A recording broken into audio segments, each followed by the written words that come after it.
네, 안녕하세요. 에듀윌에서 원포인트 레슨으로 강의 담당하고 있는 신지원입니다.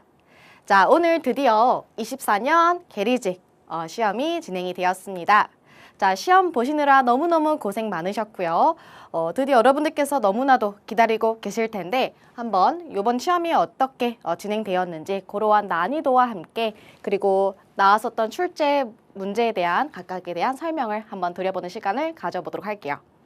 자, 그럼 바로 한번 들어보도록 할 거고요. 저희는 오늘 가책형 부분을 통해서 한번 해설을 진행해 보도록 하겠습니다. 자, 일단 총평은요. 난이도를 봤을 때는 중 정도가 아닐까 싶습니다. 일단은 전반적인 문제를 봤을 때는 두세 문제를 제외하고는 다 저희가 한 번씩은 봤었던 문제예요. 그래서 제가 기본 이론에서도 그렇고 심화 이론, 핵심 문제풀이 여러 가지 강의를 한번 이렇게 찍으면서 이런 것들은 반드시 시험에 나올 거예요 라고 말씀드렸던 부분이 다행히도 다 출제가 되었더라고요. 그래서 아무래도 여러분들께서 문제를 푸시면서 다 아는 문제가 나와서 좀 즐겁게 문제를 푸시지 않으셨을까 싶습니다. 하지만 약간의 문제 속에서 한 줄 정도씩은 약간 말장난이 섞여가지고 조금 어렵게 느껴질 수 있는 부분이 몇몇 개는 있었어요.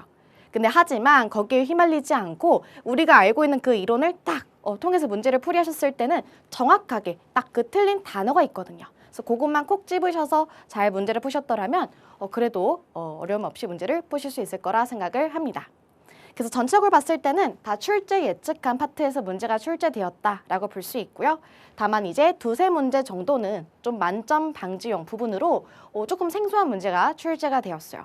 근데 다행히도 그러한 문제가 앞쪽에서 나온 게 아니라 뒤쪽 파트에서 출제가 됐기 때문에 멘탈이 다행히도 앞쪽에서 막 흔들리면서 문제풀이 하는 그런 경우는 없어서 다행이다라고 생각이 듭니다. 네, 좋고요. 그럼 바로 한번 들어가 보도록 할게요. 자, 일단 첫 번째 저희 스프레드시트 문제입니다. 스프레드시트 문제도 많이 풀어봤고요. 또 지금 문제를 보면은 if문, 우어문이 이제 섞여지게 되면서 수식을 풀었고 얘에 대한 결과값이 무엇이냐라고 나오는 문제인데 이 정도는 아무래도 문제를 푸셨을 때 괜찮지 않을까 싶습니다. 자, 한번 문제를 읽어보죠. 자, 다음 워크시트에서 D3셀에, D3셀이면 여기를 말하는 부분이고요. 수식을 이렇게 입력을 했고 입력한 셀을 가지고 자동 채우기를 해서 이제 결과를 뽑아냈을 때 D3, D4, D5 셀에 대해서 출력값이 무엇이 나오는가 라고 물어보는 문제예요. 자, 일단 정답부터 확인할게요. 정답은 일단 2번이라고 볼 수 있습니다. 자, 항상 이러한 수식을 보시면요. 안쪽부터 먼저 한번 풀이를 해주시면 됩니다. 자, 우리는 먼저 이 부분부터 한번 해석을 해보도록 할게요. 자, 지금 B3셀을 보시면 오차율이라고 숫자가 적혀져 있는데 이 각각의 숫자가 어떤 걸 찾겠다? 1%보다 미만인 걸 찾겠다라고 입력을 해주시는 거예요. 그렇게 했을 때 숫자를 비교했을 때 1%보다 작으면은, 그죠? 작으면은 true가 나오게 될 거고 아니면은 false가 이렇게 출력이 될 겁니다. 그 다음 두 번째, 저희가 또 찾고 싶은 조건은 C3셀에는 지금 현재 생산량이 적혀져 있는데 생산량이 500보다 이상인 수를 찾고 싶어요. 그래서 그렇게 입력을 했을 때는 500보다 어떤 거? 그죠? 작으면은 이제 false가 나올 거고 크거나 같으면은 true라는 부분이 출력이 되겠죠. 자, 근데 이제 우리는 이 두 개의 조건을 뭐로 연결했습니까? 바로 오어문으로 연결했어요. 오어라고 한다는 것은 둘 중에 하나가 맞으면 true를 불러오는 함수잖아요. 자, 그렇기 때문에 둘 다 false인 거는 누구의 경우? 바로 앞쪽에 첫 번째 부분인 거고 나머지 것들은 둘 다 맞거나 혹은 하나씩은 true가 나왔거든요. 그렇다면은 전체적인 수식을 적게 됐을 때는 결과가 어떻게 나온다? 이렇게 나오게 되겠죠. 자, 그렇다면 이제 우리가 여기다가 뭘만 씌우시면 돼요? 그죠? 앞부분에다가 if문만 씌워가지고 이러한 수식에 대해서 맞으면 true에다가 뭐라 적겠다? 합격 아니면 제작업이라 적을 거야 라고 입력되기 때문에 정답은 제작업, 합격, 합격. 그래서 그렇게 결과를 가져올 수 있을 것 같습니다. 자, 그래서 if라는 함수, or라고 하는 함수 어렵지 않았어요. 그쵸? 저희가 문제풀이하면서 많이 봤던 부분이기 때문에 충분히 풀 수 있었던 문제라고 생각이 들고요. 네, 정답 한번 확인해 보시고 넘어가도록 하겠습니다. 자, 그 다음에 이어서 두 번째 문제 들어가겠습니다. 자, 이번 문제도 저희가 정말 많이 외웠던 그쵸? 문제예요. 자, 정말 저희가 어떤 스토리를 만들면서 이렇게 종류는 외우셔야 됩니다. 혹은 앞글자를 따서라도 반드시 외우고 가셔야 되는 문제예요. 라고 말씀을 드렸는데 자, 아니다 다를까 2번에서 나왔더라고요. 그래서 여러분들께서도 아마 이 문제를 보시면서 즐거운 마음으로 문제를 푸시지 않았을까 싶습니다. 자, 그래서 보기를 보시면 이게 보기인데요. 블랙박스 테스트에 대한 종류를 물어보는 문제가 출제가 되었고요. 옳은 것을, 모든 옳은 것은 이렇게 나와 있어요. 다행히도 몇 개라고 나오지 않은 이렇게 옳은 것만 골라라 라고 하는 문제여서 더욱더 괜찮으셨을 것 같네요. 자, 그럼 정답은 몇 번? 3번이겠죠? 네, 그래서 저희가 알아봤던 종류들입니다. 중간에 있는 것들은 다 화이트박스 테스트예요. 그래서 저희는 알아봤던 블랙박스 테스트는 동등 분할 검사 혹은 다른 말로 동치 분할 검사라고 하고요. 또 경계값 분석, 원인 결과 그래프 기법, 비교 검사, 오류 추측 다 봤었던 부분인 거죠. 네, 그렇기 때문에 정답은 3번. 네, 다시 한번 확인해 보시고 넘어가시면 좋으실 것 같습니다. 자, 그 다음에 이어서 문제 3번 들어가 보도록 할게요. 자, 이것도 저희가 많이 봤던, 그쵸? 여러 번 문제도 풀어보고 이론도 계속 외우고 했던 문제예요. 자, 트랜잭션에 대한 특성, exceed라고 해서 저희가 4가지를 알아봤던 부분인 건데 그러한 특징으로 옳지 않은 것을 물어보는 문제가 되겠네요. 자, 1번 지속성, 2번 일관성, 3번 원저성, 4번 고립성에 대한 부분을 말하고 있고 각각의 부분을 봤을 때 일단 옳지 않은 거 정답 몇 번일까요? 정답은 3번 원저성이 되겠죠. 자, 원저성이라고 한다는 것은 저희가 exceed 할 때 A를 말하는 부분으로 딱 포인트가 뭐였어요? 전무, 전부였어요. 그것만 기억해 주시면 풀 수 있는 문제, 그죠? 이 트랜지션이라고 하는 게 데이터베이스에 완전히 실행되어서 이제 반영이 되거나 혹은 문제가 생겼으면은 이제 그죠 반영이 되면 안 돼라고 해서 전무전부라는 걸 저희가 알아봤었는데 중간에 보시면 트랜잭션은 전체 또는 일부 실행만으로도 트랜잭션의 기능을 갖는다라고 되어 있는데 맞나요?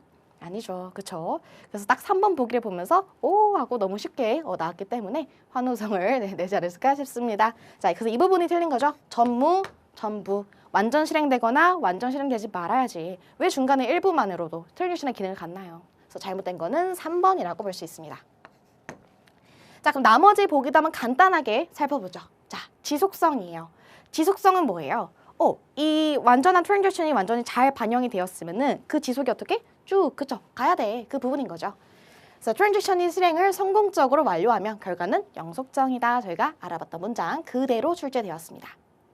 두 번째, 일관성 부분이에요. 그래서 트랜잭션을 실행을 성공적으로 완료하면 언제나 일관성 있는 데이터베이스 상태로 변환한다. 봤던 부분이고요. 4번 고립성입니다. 그래서 고립성은 트랜잭션 실행 중에 이 트랜잭션이 실행하고 있는데 얘를 방해하면 될까요? 안 되겠죠. 그렇죠? 그렇기 때문에 연상 중 중간 결과는 다른 트랜잭션에 의해 접근할 수 없다. 그렇죠? 그런 말을 볼 수가 있게 되는 거겠죠. 네, 좋습니다. 그래서 다른 문장들도 막 엄청나게 뭔가 꼬임을 해서 막 어렵게 되고 그러지 않았고 딱 포인트, 다른 문장들도 딱 저희가 알던 대로 그대로 나왔고 틀린 부분도 딱 정확하게 보였기 때문에 3번 문제도 쉽게 풀으셨을 거라 생각이 듭니다. 네, 넘어가 볼 거고요. 그 다음에 이어서 4번 들어가겠습니다. 자, 4번 전자우편에 대한 설명으로 옳은 것은 몇 번인가요? 라고 묻고 있어요. 자, 우리 전자우편 관련된 프로토콜도 정말 많이 알아봤었어요. 자, 그래서 아니다 다를까 바로 뿅 하고 또 나왔네요. 여러분들께서도 푸시면서 기분이 좋으셨을 것 같아요. 자, 기억. 전자우편을 보낼 때 사용되는 일반적인 프로토콜은 POP3다. 맞나요? 자, 우리 이 POP3 할 때 이 PO가 뭐라고 했습니까? 포스트 오피스라고 해서 우체국. 우리가 우리의 우체국이 우리에게 갖다 주잖아요. 그쵸? 가져다 주니까 얘는 보낼 때 쓰는 게 아니라 나에게 준다. 수신할 때 쓰는 건데 말도 안 되는 말을 하고 있죠. 그래서 잘못됐다고 볼 수 있고요. 그 다음에 니은 SMTP는 TCP/IP 계층의 네트워크 계층에 포함된 서비스다라고 되어 있는데 맞나요? 아니죠. 그쵸? 자, 우리 SMTP는 일단은 뭐에 대한 프로토콜이에요? Simple Mail이라고 해서 우리는 기본적으로 메일을 뭐 한다 그래요? 보낸다 그래요. 그쵸? 그렇기 때문에 송신할 때 쓰는 프로토콜은 SMTP라 볼 수 있는데 이 TCP/IP 계층에 있어서 네트워크 계층이 아닌 무슨 계층이어야 됩니까? 바로 응용 계층이어야 되겠죠. 그쵸? 뭔가 서비스적과 관련된 부분은 다 응용 계층이라는 것을 저희가 이론을 통해서 정말 많이 알아봤었어요. 또 여기 안에서 TCP 전용, UDP로 나눠가지고 또 각각의 특징이 무엇인지 그렇게 외웠는데, 그쵸? 그래서 이 부분은 틀리시면 절대 안 되는 부분이었고 잘못된 부분을 쉽게 알 수 있을 것 같아요. 자, 그다음 바로 보이겠네요. 기억과 니은이 틀렸기 때문에 옳은 것은 일단 정답은 디귿과 리을이라고 볼 수 있는데 왜 맞는지 한 번 더 살펴보죠. 자, SMTP에 대한 한 번 설명이 더 나왔네요. 그쵸? 심플 메일이라고요. 뭐라고요? 메일을 보낼 때, 송신할 때 쓰는 거다. 그래서 전자우편을 보낼 때 사용되는 일반적인 프로토콜은 SMTP다라고 했기 때문에 맞네요. 자, 그 다음에 리얼. 전자우편은 웹 기반 전자우편과 POP3를 사용하는 전자우편으로 나눌 수 있다라고 되어 있는데 이것도 제가 이론에서 한번 설명드린 적이 있어요. 저희가 알아봤던 이러한 SMTP, POP3, MIME 등 여러 가지 있었잖아요. 그래서 그러한 부분은 다 어디서 사용되는 거냐? 바로 아웃룩이라고 하는 그러한 메일과 관련된 프로그램에서 사용하는 대표적인 프로토콜이에요 라고 말씀을 드린 적이 있어요. 요즘에는 아웃룩만을 사용하시는 분들 거의 없죠. 요즘에는 이제 다 네이버, 다음 이런 식으로 뭔가 웹에서 이제 메일을 포함해가지고 사용하고 있기 때문에 얘는 좀 별개로 보셔야 되고 우리가 지금 보고 있는 것들은 아웃룩이라고 하는 대표적인 메일 관련 프로그램에서 사용하는 프로토콜이에요 라고 하고서 이런 설명이 있습니다 라고 설명드린 적이 있는데 그 부분을 알아보고 있네요. 그렇기 때문에 웹 기반과 그쵸? 이런 데 사용하는 전자우편으로 따로 나눌 수 있는 것도 맞기 때문에 정답은 4번이라고 볼 수 있을 것 같아요. 네, 넘어가도록 하겠습니다. 자, 그 다음에 5번 문제입니다. 자, 5번 데이터베이스 문제가 나왔네요. 자, 일단은 이 문제 한번 풀어보시면서 약간 조금 신기하지 않으셨을까요? 자, 제가 여러분들께 데이터베이스에 있어서 이제 SQL문이 꼬시기도 하지만 그만큼 약간 이해하기도 좀 어려운 부분이 있습니다. 그래서 저는 최대한 이제 수업 시간에 여러분들께 실제 프로그램을 한번 돌려보면서 실제로 결과가 어떻게 나오고 SQL문 썼을 때 무슨 결과가 나오는지 한번 직접 보여드리고 싶어서 그때 액세스라고 하는 프로그램을 실행시켜서 화면을 보여드리고 결과를 이렇게 실행시켰던 거 그렇게 진행을 한 적이 있어요.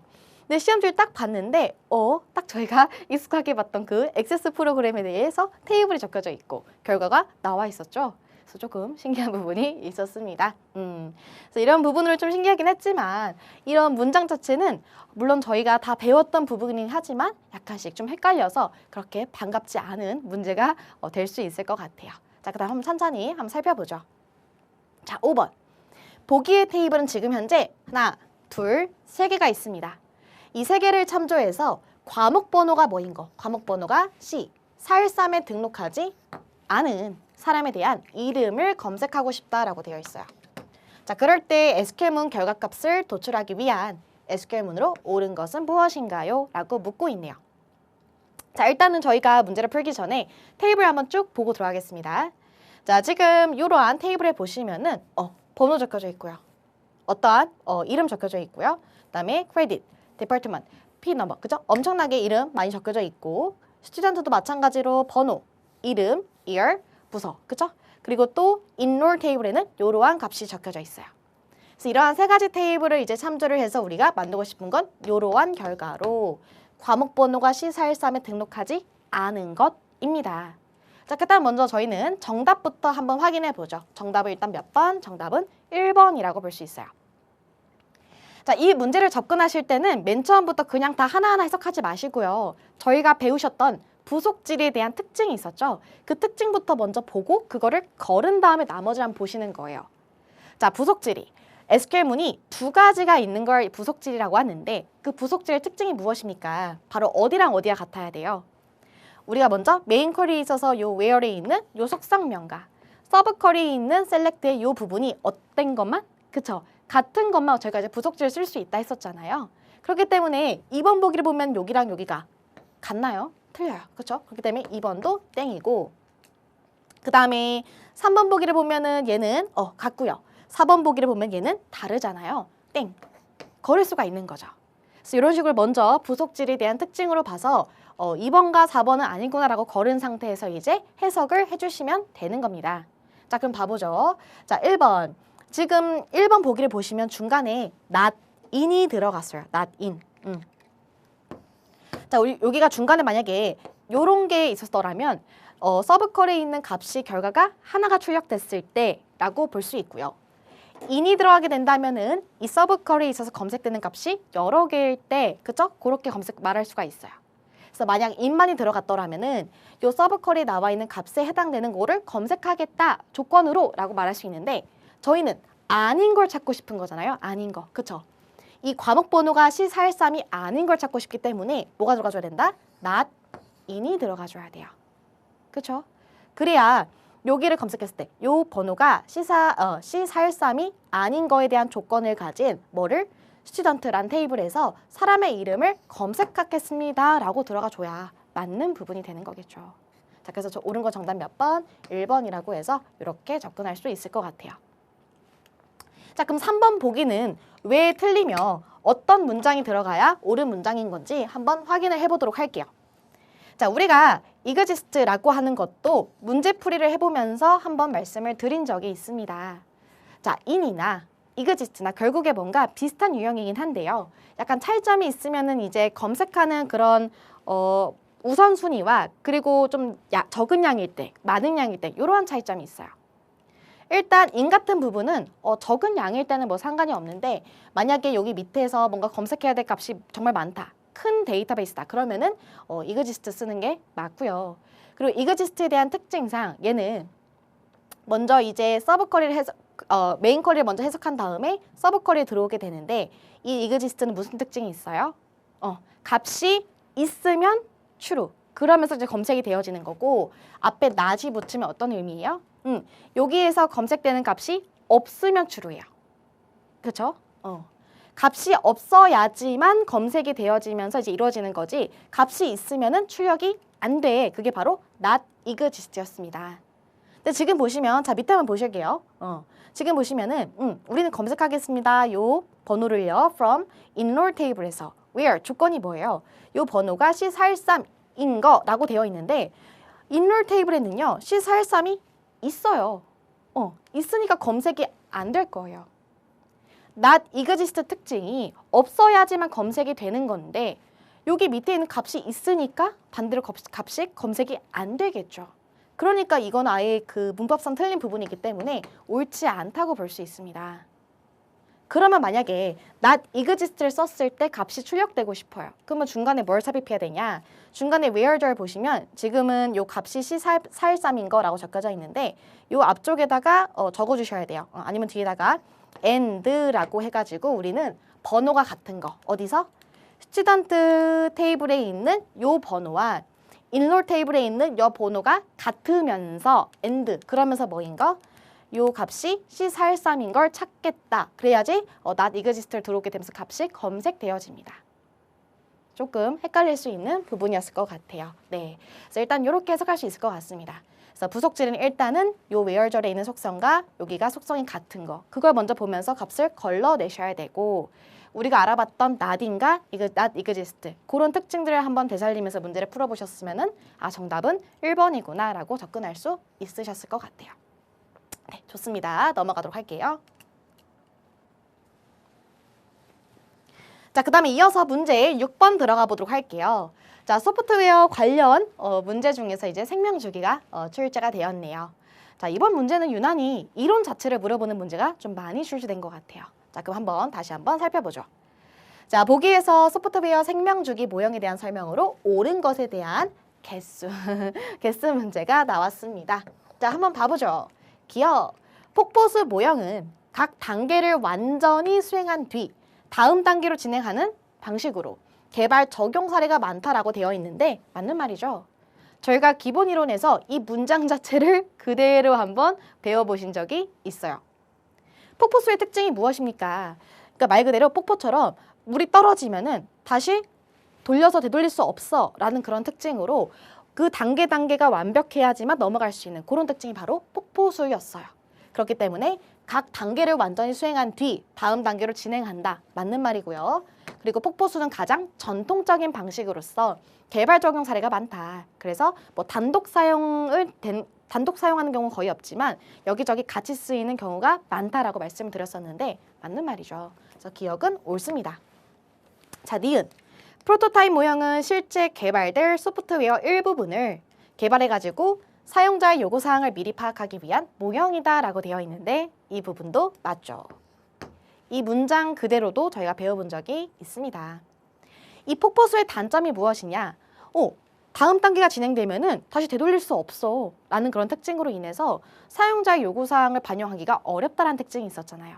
그래서 그러한 단점을 보완하기 위해서 나온 게 바로 뭐였다? 프로토타입이었다. 그래서 프로토타입에 대한 가장 큰 특징은 사용자의 요구를 가장 잘 반영할 수 있는 모형의 특징이다 라고 했기 때문에 그쵸? 이러한 프로토타입, 이름 자체가 바로 뭔가 시제품을 만드는 거잖아요. 그래서 만들어 보면서 이제 사용자와 얘기를 하면서 어떤 특징이 어떠세요? 이런 식으로 고쳐나가는 그런 부분이기 때문에 얘도 맞다고 볼 수 있죠. 그 다음에 디귿. 나선형 모형. 나선형의 모형에 대한 특징이 무엇이었습니까? 일단 첫 번째로 제일 중요한 점이 저희가 위험 분석 단계가 있다는 게 가장 중요하다고 말씀을 드린 적이 있고요. 그다음 두 번째는 폭포수 모형과 프로토타입 모형에 대한 장점을 혼합해서 만든 것입니다. 점진적으로 이제 고쳐나가는 부분이에요 라고 설명드린 적이 있는데 그대로 나왔어요. 폭포수와 프로토타입에 대한 장점을 혼합한 거 중요한 거 바로 나왔고요. 위험 분석 단계를 추가했다. 맞는 말이고요. 그리고 진화적 개발 모형이다. 점점 진화적 개발 모형이다. 맞다고 볼 수 있죠. 그 다음에 리얼, 애잘 모형입니다. 자, 우리가 앞에서 봤던 그 폭포수는 뭘 중요시 여겼나요? 이렇게 문서 자체를 그쵸? 중요시 여겼어요. 근데 그렇게 하지 말고 어떻게 하자. 뭔가 소통을 더 중요시 여기자 하는 게 바로 요 애잘 모형의 특징이었잖아요. 그래서 중간에 보면은 프로세스와 도구 중심이 아닌 어떤 거? 개발 과정의 소통을 중요하게 생각하는 소프트웨어 개발 방법론으로 반복적인 개발을 통한 잦은 출시를 목표로 한다라고 되어 있는데 완벽한 애자일 모형에 대한 특징을 말하고 있습니다. 네, 맞습니다. 그래서 기억부터 리을까지 다 맞기 때문에 옳은 것은 정답 몇 번? 4번이라고 볼 수 있을 것 같아요. 자, 이 문제도 저희가 이제 이론에서 봤던 문장 그대로를 따오면서 문제를 냈기 때문에 6번 문제도 크게 어렵지 않았던 문제인 것 같아요. 네, 좋습니다. 넘어가실 거고요. 다음 문제입니다.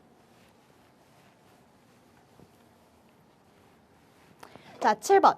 인터럽트와 관련된 문제가 출제가 되었고요. 그리고 이 문제는요. 저희가 기본서에 그대로 있었던 문제예요.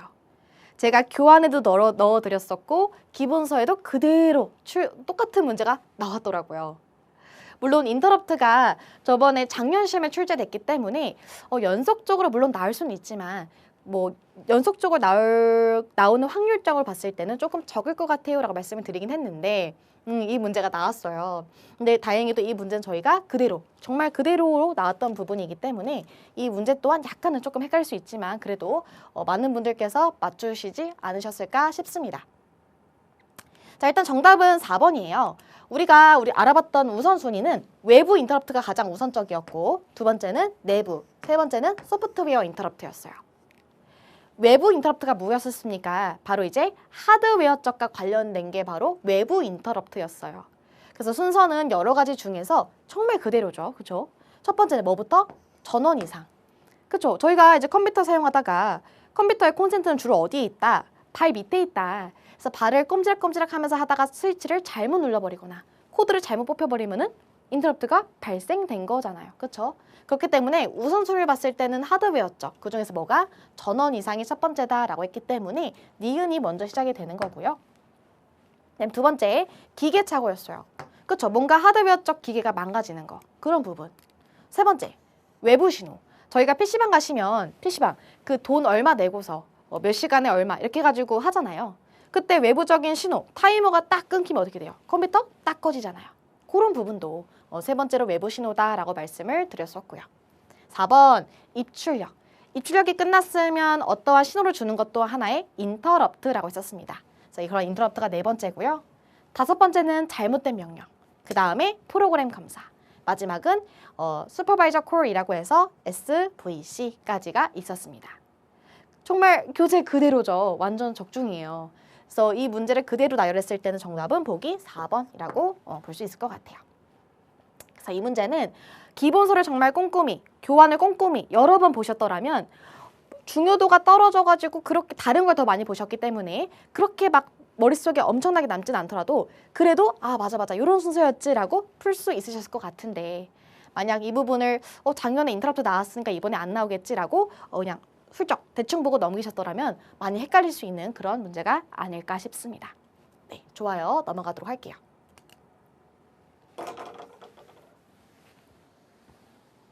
자, 그 다음에 이번에는 클라우드 서비스 모델인데요. 자, 이 부분은 저희가 이론에서도 중요합니다라고 말씀을 드렸기 때문에 여러 가지 문제를 풀어봤던 그런 부분이었어요. 그래서 아무래도 제가 시험에 100% 나올 거니까 확실하게 외워주세요 했는데 딱 8번에 나왔기 때문에 여러분들께서는 반가웠을 그런 문제인데요. 다만 이 문장 속에서 약간 조금 헷갈리는 부분이 있어서 이 문제는 많은 분들께서 물론 맞추신 분도 계시겠지만 틀린 분도 꽤 되실 거라고 내 생각이 듭니다. 네, 한번 봐보죠. 1번 사스예요. 자, 우리 사스는 뭐에 대한 약자예요? 소프트웨어이라고 해서 소프트웨어를 빌려주는 거예요. 그래서 클라우드에 구성된 소프트웨어를 이용하는 서비스까지는 좋습니다. 그래서 우리가 이제 알아봤던 부분이 뭔가 엑셀 프로그램을 사용하고 싶다. 그래서 원래 같았으면 그 부분은 돈을 주고 구입할 수 있는 건데 그렇게 하지 않고 구글에 로그인해서 구글에 들어가 보면 구글 스프레드시트라고 해서 무료로 사용이 가능한 소프트웨어가 있었잖아요. 그래서 대표적으로 그런 부분을 말씀드리면서 사스는 소프트웨어입니다 라고 말씀을 드렸었습니다. 근데 뒷문장에서 약간 장난으로 좀 어렵게 그저 출제가 되었죠. 한번 봐보죠. 사용자는 인프라와 플랫폼 상에서 개발 작업을 수행하고 사용해야 된다. 다시 한번 뭐라고요? 사용자는 인프라와 플랫폼 상에서 뭔가 개발 작업을 수행하고 사용할 필요가 있나요? 없어요. 자, 그렇기 때문에 잘못된 것은 정답 1번이라고 볼 수 있어요. 약간 어려웠죠. 그쵸? 자, 그럼 나머지 부분 한번 살펴보죠. 자, 우리 IaaS라고 해서 이 부분도 저희가 말씀드린 적이 있습니다. 자, 네트워크, 서버와 같은 자원을 이용해 사용자가 스스로 뭐 미들웨어, 소프트웨어 등 직접 설치해서 이용하는 서비스라고 되어 있는데 그쵸? 맞는 말이죠. 우리가 이제 컴퓨터를 사용하다 보면은 이 기억 장치가 금방 차게 되어요. 그래서 더 많은 용량을 갖고 싶을 때 어떻게 되어요? 뭐 엔클라우드 혹은 뭐 구글 클라우드인가요? 그런 거 클라우드 같은 거 다운받아가지고 용량 같은 거, 그쵸? 스토리지 같은 거 저희가 직접 설치해가지고 사용할 수 있다 했었잖아요. 그러면서 제가 한번 제 컴퓨터에 한번 설치를 해서 이렇게 사용할 수 있습니다라고 보여드린 적이 있는데 맞는 말이죠. 그쵸? 뭔가 저장 장치와 같은 그러한 자원을 이용해 사용자가 스스로 미들웨어, 소프트웨어 등을 설치해서 직접 설치해서 다운받아가지고 사용하잖아요. 그래서 그러한 서비스이기 때문에 얘도 맞다고 볼 수 있습니다. 네, 4번 들어갈게요. 자, 파스예요. 자, 플랫폼이라고 해서 뭔가 개발자의 입장에서 뭔가 개발 환경을 빌려주는 부분이 플랫폼이라고 했었어요. 그래서 클라우드의 미들웨어를 이용해 소프트웨어 개발 환경을 구성할 수 있는 방식으로 플랫폼의 라이선스, 자원 관리, 보안, 버전 업그레이드 등의 서비스를 제공받을 수 있다라고 되어 있는데 이 부분도 맞죠? 그쵸? 뭔가 개발자 입장에서 뭐 CPU, 그러한 개발 환경 자체를 구성할 수 있는 방식입니다. 자, 3번 보기에서 많이 헷갈리셨을 것 같아요. 2번과 4번은 확실히 맞고 1번은 앞쪽은 맞는데 조금 이상하네. 세모치고 3번을 봤더니 저희가 따로 보지 않았던 하나의 부분이 나왔어요. 이 부분은 맞는데요. 일단은 CAAS라고 하는 것은 컨테이너에 대한 약자예요. 그러니까 컨테이너라고 하는 것은 뭐냐면 뭐 앱 혹은 뭐 앱이 필요로 하는 모든 라이브러리 또 뭐 설정 파일 이런 하나를 묶어서 패키지를 묶어서 어디서나 동일한 환경에서 실행할 수 있는 그러한 기술을 이제 우리가 컨테이너라고 해요. 그냥 말 그대로 컨테이너 박스처럼 하나로 크게 묶은 거.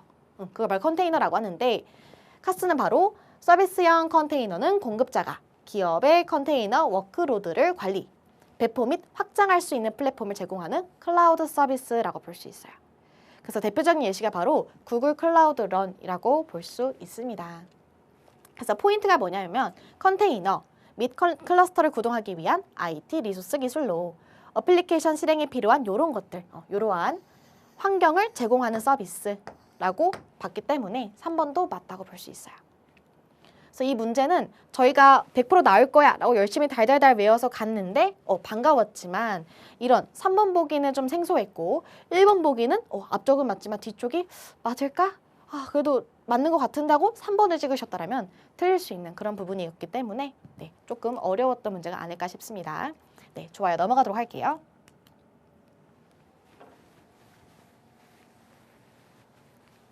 자, 이 문제도 저희가 이론에서 꼼꼼하게 알아봤었고 시험에 나올 확률이 높으니까 정확하게 알아야 됩니다 라고 말씀을 드렸는데 아니다 다를까 문제가 그렇게 막 꼬임 없이 딱 저희가 알 수 있는, 그렇죠, 풀 수 있는 그런 부분으로 잘 출제가 된 것 같아요.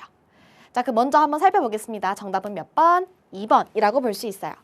자, 우리 분산 처리 시스템에 대한 특징이 무엇이었습니까?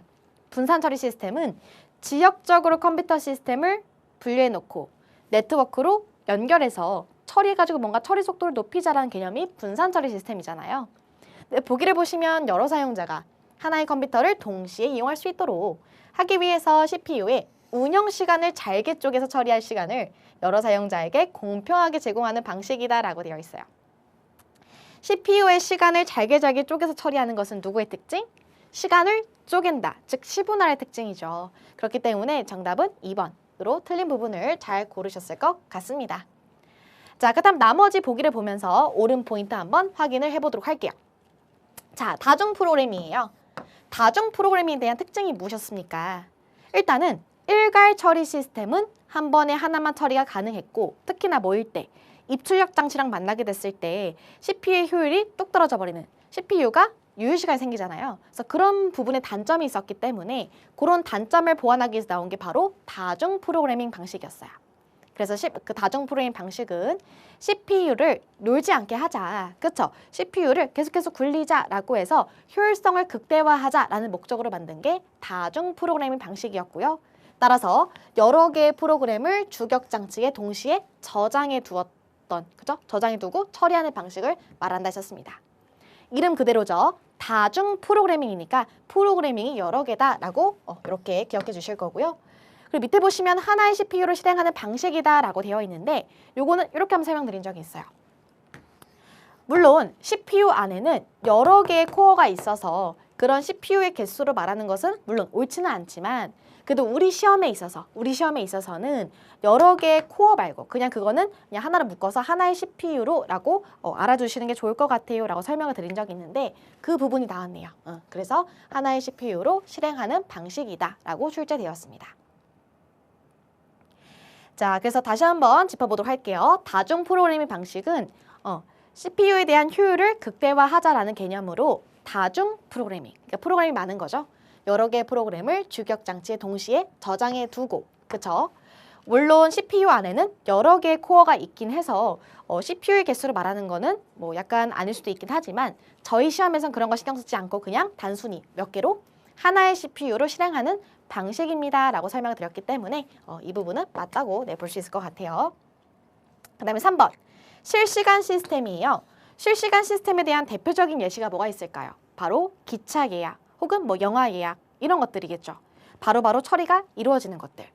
그래서 정해진 시간 내에 응답하는 시스템 방식으로 예약 시스템이나 뭐 은행 업무 이런 등에서 활발히 사용되는 방식이라고 볼 수 있습니다. 그다음에 4번 대화 처리 시스템이에요. 바로바로 처리되는 부분을 말하죠. 그래서 여러 사용자가 컴퓨터와 직접 대화해 나가면서 처리하는 방식으로 사용자의 위주의 처리 방식이다. 요것도 저희가 봤던 부분이네요.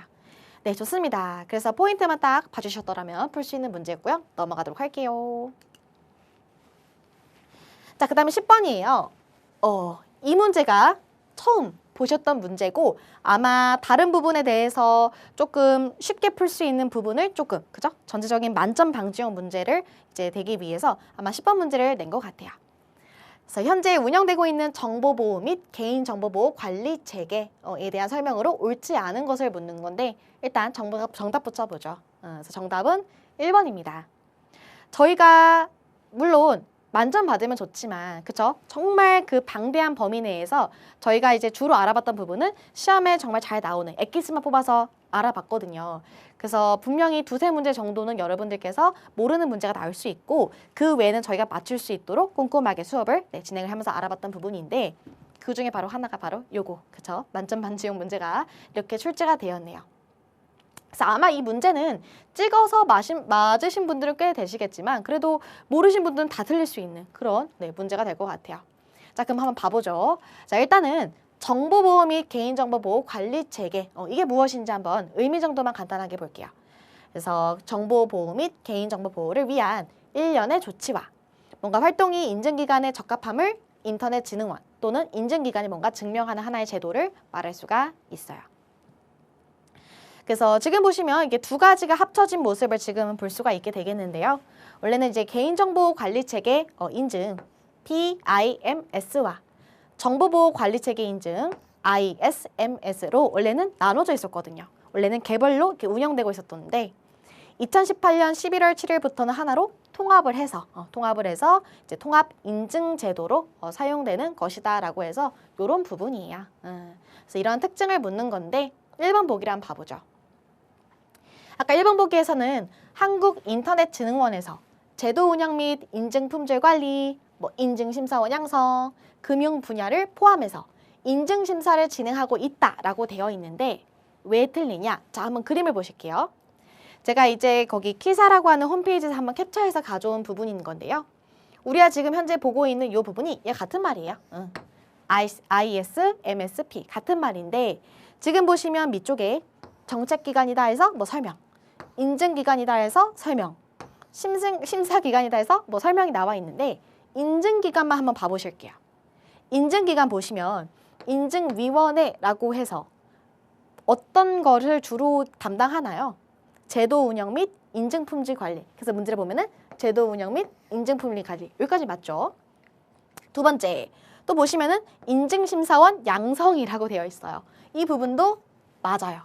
근데 하지만 이 부분이 한국인터넷진흥원 키사가 하는 건 여기까지 맞는데 뒤쪽에 보시면 금융 분야를 포함해서 인증심사를 진행한다라고 되어 있는데 금융보안원 FSI에서 진행하는 부분인 거지 얘는 이제 키사에서 같이 진행되는 부분이 아니기 때문에 틀린 보기, 옳지 않은 보기는 정답 1번이라고 말할 수가 있어요. 오, 당황스럽죠, 그쵸?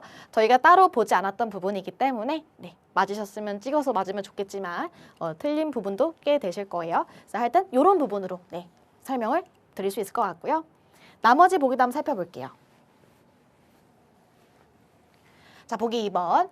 보호대책 요구사항은 인적 보안, 외부자 보안, 물리 보안, 접근 통제, 암호화 작용, 상호 예방 등의 내용으로 구성되어 있다라고 되어 있는데 이 부분이에요. 그래서 여기 보시면 ISMSP다라고 해가지고 어떻게 나뉘어져 있고 중간에 보호대책 요구사항이라고 해가지고 여러 가지의 부분이 있는데 이런 것들로 구성이 되어 있어 라고 종류를 낸 부분이에요. 그래서 다 보시면 하나하나씩 맞춰봤을 때 맞는 부분이어서 옳다고 볼 수 있고요. 그다음 보기 3번. ISMSP 인증심사를 받는 기관은 기관의 개인정보를 취급하는 모든 서비스에 대해 뭔가 개인정보를 식별하고 흐름도 또는 흐름표를 작성해야 한다라고 되어 있는데 이 부분도 맞는 부분이에요. 제가 홈페이지 가서 이제 뭔가 인증심사를 받기 위해서 뭔가 작성해야 될 그러한 신청서 요거 한번 확인해 봤습니다. 그래서 신청서를 한번 확인해 보면은 중간에 뭐가 보여요? 작성해야 될 때 요게 보여요. 이게 뭐냐? 흐름도로 작성해야 된다라고 나와 있어요. 그래서 이제 ISMSP 인증을 받으려면 기관은 개인정보를 취급하는 모든 서비스에 대해서 개인정보의 흐름을 식별하고 이를 시각적으로 표현하기 위한 흐름도 또는 뭔가 흐름표를 작성해야 된다라고 볼 수 있고요. 또 개인정보의 수집, 이용, 보관, 파기 과정에서 발생할 수 있는 보안 위협을 효과적으로 관리하기 위함으로 이런 것들을 작성해야 돼라는 부분이에요. 그래서 포인트는 요거죠. 뭔가 심사를 받을 기관들은 뭘 해야 된다? 이러한 흐름표 이런 것들을 작성을 해가지고 나타내야 된다라고 볼 수 있습니다. 맞는 말이고요. 넘어갈게요. 그 다음 4번. 정보보호 및 개인정보보호 관리체계는 침해 위협에 효과적으로 대응하고 기관의 부담을 최소화하기 위하여 ISMSP로 통합해서 운영하고 있다. 그렇죠. 아까 처음에 설명드렸던 부분인 거죠.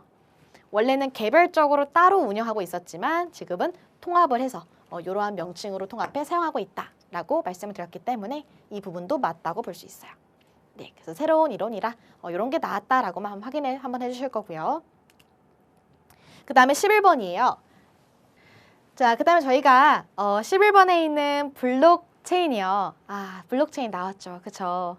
이론에서 제가 요즘에 이제 뉴스화가 너무 되고 있기 때문에 분명히 블록체인 저희 10번에 이번에 나올 수가 있으니까 잘 보셔야 됩니다 라고 말씀을 드렸는데 아니나 다를까 11번에서 출제가 되었어요.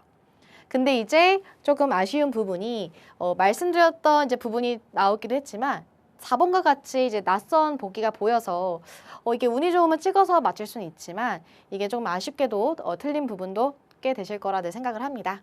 이제 한번 봐볼게요. 자, 11번. 자, 옳은 것에 대한 총 개수입니다. 1번. 비트코인에 대한 반감기는 5년이다 라고 되어 있는데 5년이 아니죠. 저희는 4년마다, 그죠? 4년마다 발행된다 했기 때문에 옳지 않다고 볼 수 있어요. 그래서 이제 반감기는 뭐예요? 우리가 이제 그 블록을 생성해 나가는 것을 이제 채굴이라고 한다 했는데 그러한 채굴되는 속도가 이제 줄어드는 그러한 이벤트라 볼 수 있는데 얘는 몇 년? 그쵸? 4년 부분마다 발생한다 했기 때문에 네, 1번은 틀린 보기가 되겠죠. 그다음에 2번 블록체인의 첫 번째 블록은 제네시스 블록이다 라고 되어 있는데 맞는 말이에요. 그죠? 그래서 첫 번째 생성된 블록 이름은 제네시스고 그 뒤에 여러 가지 블록이 생성되어서 그래서 체인으로 연결되는 그런 부분을 말할 수 있죠. 그럼 2번은 맞는 말이고요. 3번 작업 증명은 뭔가 계산 능력으로 해결해야 되는 문제를 의미한다라고 되어 있는데 이 부분도 맞는 말이에요. 요거는 한번 설명드린 적이 있습니다. 그래서 자격 증명과 지분 증명 두 가지로 나뉘어져요. 그러니까 둘의 공통점은 뭐냐면은 뭔가 이제 블록을 내가 생성할 때마다 보상이 지급되잖아요. 근데 그거를 어떻게 이제 보상을 받냐 그런 부분인 건데 작업 증명은 말 그대로 작업을 내가 한 걸 증명. 그러니까 뭔가 계산을 한 거예요. 그래서 컴퓨터의 연산을 바탕으로 뭔가 합의에 도달하고 그 연산량이 빠를수록 블록에 대한 기록할 수 있는 권한이 어떻게 더 많이 부여된다는 것. 그러니까 직접 계산을 해서 부여한다는 것을 말할 수가 있고요. 반면에 지분 증명은 아니죠. 작업이 아니에요. 작업이 아니고 얘는 뭐예요? 더 많은 지분, 더 많은 비트코인을 가지고 있을수록 뭔가 그에 비례해서 블록에 기록할 권한이 더 많이 부여된다는 것을 지분 증명이라고 할 수 있습니다. 그래서 문제에서는 작업 증명을 물어봤고 얘는 이제 계산 능력으로 해결해야 되는 것이라고 했기 때문에 3번은 맞다고 볼 수 있죠. 그다음에 4번 하드포크는 채굴 소프트웨어를 업그레이드해서 네트워크를 바꾸는 것으로 블록체인의 대표 기업이 결정한다고 되어 있는데 대표라는 건 없어요. 이제 블록체인이랑 제가 이제 반대적인 성향을 말씀드렸던 게 이제 은행이죠. 은행. 우리 은행 거래는 은행이 딱 중심적으로 해서 거래가 이루어지는 거잖아요. 근데 이 블록체인은 그런 부분이 있나요? 없어요. 탈중앙화예요. 그렇기 때문에 대표 기업이 따로 결정하는 부분은 아니기 때문에 그렇기 때문에 옳지 않다고 볼 수 있습니다. 그래서 옳은 것은 이제 2번과 3번이기 때문에 정답은 몇 개? 2개라고 볼 수가 있게 되겠네요. 자, 그럼 봐보죠. 하드포크. 하드포크는 저희가 따로 보지 않았는데 하드포크라는 것은 뭔가 이제 변화예요. 변화를 준 거예요. 블록체인 네트워크에서 소프트웨어의 근본적인 변화를 의미하는 게 하드포크입니다. 그래서 뭔가 기존의 규칙을 변경하거나 새로운 기능을 추가하게 되며 기존의 체인과 호환되지 않은 새로운 체인을 생성하는 것을 하드포크라고 해요. 그러니까 원래 기존의 체인이 있는데 기존에서 만들어지는 게 아니라 새로운 체인으로 이제 변화를 줘서 만드는 그런 부분을 하드포크라고 한다라고 했기 때문에 채굴 소프트웨어를 업그레이드 한다까지도 맞지만 뒤쪽에 뭔가 블록체인은 대표 기업이 결정한다라고 되어 있는데 얘는 탈중앙으로서 뭔가 대표 기업이 결정한 부분은 아니다라고 해서 뒤쪽이 잘못된 부분으로 이제 옳지 않음을 말할 수 있어요. 그래서 이런 게 나왔다. 네, 확인해 볼 수 있을 것 같고요. 그 다음에 다음 문제입니다. 자, 플래시 메모리예요. 자, 이것도 약간 적중 아닌 적중이라고 말씀을 드린다면 요즘에는 이제 하드디스크랑 관련된 부분보다는 이제 SSD를 많이 사용하잖아요. 그래서 그와 관련된 이제 플래시 메모리 SSD 특징을 좀 더 많이 보셔야 됩니다 라고 설명을 드렸는데 12번에서 출제가 되었어요. 또 12번은 제가 포인트로 말씀드렸던 부분이 정답으로 나왔기 때문에 아마 맞추신 분들도 꽤 되지 않을까 싶습니다. 자, 그래서 문제를 보면은 플래시 메모리에 대한 설명으로 옳지 않은 것은 이라고 되어 있는데요. 정답은 일단은 3번이에요. 자, 우리가 플래시 메모리는 이제 두 가지로 분류할 수 있죠. 낸드 플래시와 노어 플래시. 낸드 플래시가 이제 우리가 SSD, 보조기억 장치에서 사용하는 부분인 거잖아요. 근데 걔는 수평인가요? 아니었죠. 직렬 부분이었기 때문에 수직이고요.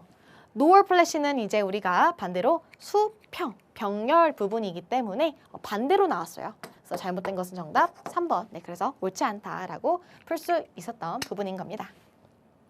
자, 나머지 보기도 한번 봐보죠. 자, 플래시 메모리. SSD에 사용되는 플래시 메모리는 자기 디스크, 하드 디스크보다 읽기 속도가 어떻다 하셨어요? 빠르다 하셨습니다. 쉽게 풀 수 있었고요. 2번, 메모리 어드레싱이 아닌 섹터 어드레싱을 한다. 자, 이 보기에서 약간 멈칫하셨을 것 같은데 아마 잘 푸셨던 분들은 세모하고서 먼저 보셨을 것 같아요. 3, 4번을. 그래서 3번을 보고서 얘가 확실히 아니잖아 해서 정답을 고르셨을 것 같고요. 4번 먼저 봐볼게요. 메모리 칩의 정보를 유지하는데 전력이 필요 없는 비휘발성 메모리다. 그렇죠. 플래시 메모리를 이용해서 만든 보조기억 장치, SSD. 보조기억 장치가 날아가면 안 되죠. 그래서 비휘발성 메모리다까지 맞아요. 자, 그러면 2번 보기는 왜 맞는지, 그죠? 이론 한번 들어보죠. 자, 메모리 어드레싱이 아닌 섹터 어드레싱을 한다라고 되어 있는데 우리가 찾는 방법이에요. 메모리 어드레싱은 말 그대로 주소를 찾아가지고 먼저 접근하는 부분인 거고 섹터 어드레싱은 우리 섹터라는 말도 많이 들어봤죠. 하드디스크를 봤을 때 이제 우리가 이렇게 나뉘어져 있는 이런 부채꼴 모양 이런 부분을 섹터란다 했었잖아요. 그래서 어찌됐건 이러한 SSD에 사용되는 것이 플래시 메모리, 즉 보조기억 장치에 사용되는 부분이기 때문에 얘는 메모리가 아닌 섹터 어드레싱을 한다라는 말이 맞는 부분이에요. 그래서 2번 보기는 약간 헷갈릴 수 있는 부분이었지만 나머지 1번, 3번, 4번을 봤을 때는 우리가 정확하게 이제 알고 있던 이론적으로 틀린 부분이 바로 보였기 때문에 풀 수 있었던 그런 문제가 아닐까 싶어요. 네, 족구에 넘어갈 거고요. 자, 그 다음 이어서 마지막 13번입니다. 자, 13번도 저희가 처음 봤던 문제예요. 그래서 아마 또 만점 반지용으로 출제된 것 같은데 침입 탐지 시스템과 관련된 문제였습니다. 그래서 그러한 부분으로 옳지 않은 것은 무엇이냐라고 되어 있는데 정답은 일단 4번이라고 볼 수 있어요. 자, 마찬가지로 이 부분도 간단하게 한번 이론 보면서 각각의 보기 한번 살펴보도록 할게요.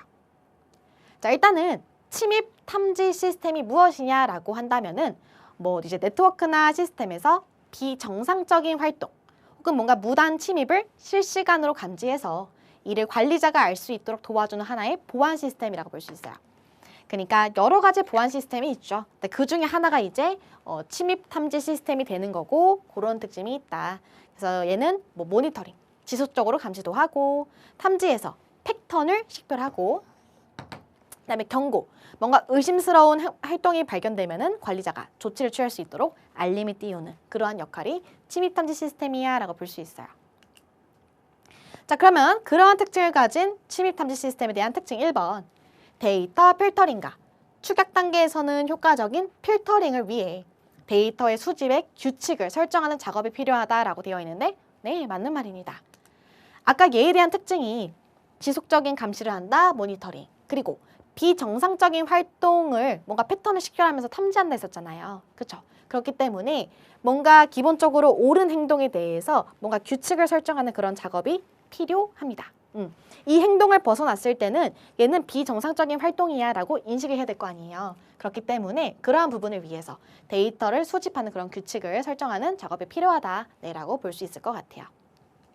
그 다음에 2번, 데이터 수집 단계에서는 데이터의 소스에 따라서 호스트 기반 IDS와 네트워크 기반 IDS 두 가지로 나뉘어지면서 상호 보완적으로 사용된다라고 되어 있는데 이 부분도 맞아요. 그래서 두 가지 유형으로 이제 분류가 되면서 호스트 기반은 말 그대로 호스트, 우리, 사용자예요, 사용자. 그래서 그러한 사용자의 컴퓨터에 설치된 걸 호스트 기반이라고 하는 거고 특정 시스템의 네트워크 트래픽을 모니터링하고 실제 실행 중인 뭔가 프로세스를 관찰하고 시스템의 로그 검사를 하고 이런 역할을 하는 게 바로 호스트 기반이라 볼 수 있어요. 우리가 뭐 어디 들어갔는지 이런 것들 활동 영역, 그런 로그 같은 거 모든 것들 다 검사를 하는 내 컴퓨터에 설치된 것, 그게 바로 호스트 기반이라 볼 수 있고요. 그다음 네트워크 기반은 말 그대로 네트워크 쪽으로 뭔가 이제 설치된 부분을 말해요. 그래서 전체 네트워크를 모니터링하고 설계하는 것을 말할 수가 있게 되겠습니다. 그다음 세 번째, 보고 및 대응 단계에서는 침입자의 공격에 대응해 뭔가 역추적하기도 하고 침입자가 시스템이나 네트워크를 사용하지 못하도록 하는 뭔가 능동적인 기능이 추가되었다라고 되어 있는데 이 부분도 맞는 말이에요. 그래서 뭔가 이게 침입을 탐지했어요. 그럼 뭔가 이제 경고를 보내는 것 외에도 추가적으로 위치를 역추적하고 침입자가 더 이상 시스템에 접근하지 못하도록 차단하는 그런 다양한 능동적인 대응 기능을 포함할 수 있다라고 해석할 수 있기 때문에 맞다고 볼 수 있고요. 마지막 4번이 이제 오답인 부분이에요. 그래서 보기를 보시면 침입 탐지 단계에서는 다양한 탐지 방법이 있는데 이상 탐지는 이라고 얘에 대한 설명이 적혀져 있어요. 그래서 보기를 보면은 이상 탐지는 이미 발견된 공격 패턴을 미리 입력해 두었다가 매칭되는 패턴이 발견되면은 공격이다라고 판단하는 기법이다라고 되어 있는데 얘는 이상 탐지가 아니고 오용 탐지 혹은 시그니처 기반 탐지라고 불리는 얘에 대한 설명이어서 옳지 않다고 볼 수 있어요. 그러니까 간단하게 말씀드리면 오용 탐지 혹은 시그니처 이제 기반 탐지라는 것이 미리 발견된 공격을 가지고 패턴을 그걸 저장해 두었다가 그쵸? 사용자의 행동 패턴이 뭔가 그 패턴과 일치해 그러면은 공격이야 라고 이제 판단하는 게 바로 이런 거다라 볼 수 있고요. 문제에서 말하는 이상 탐지라고 한다는 것은 뭔가 정상적인 동작을 패턴을 모델링하고 그리고 그 모델에서 벗어나는 비정상적인 활동을 탐지하는 방법을 말해요.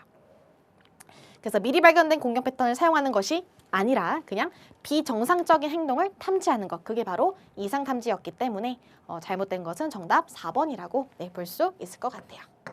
그래서 13번은 이런 문제가 나왔구나 라고 확인해 주시면 되실 것 같습니다. 네, 이렇게 해서 저희가 전체적인 13번까지의 컴퓨터 일반 해설 총평이 끝났습니다. 자, 많은 분들께서 너무너무 고생 많으셨고요. 좋은 소식이 들렸으면 좋겠어요. 자, 이렇게 해서 저희 24년 컴퓨터 일반 총평 강의 마무리하도록 하겠습니다. 감사합니다.